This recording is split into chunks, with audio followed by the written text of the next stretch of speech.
నేను రాత్రుల్లో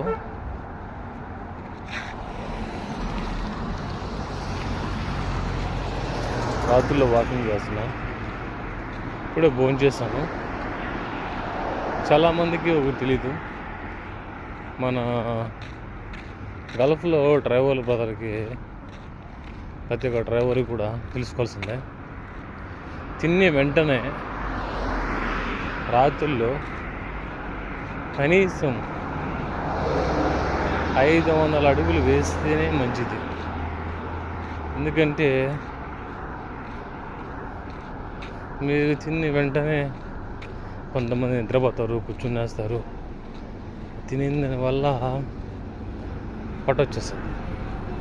కొంచెం వాకింగ్ చేసినారనుకో ఫ్రీగా ఉంటుంది, పొద్దున్నే హెల్తీగా ఉంటుంది.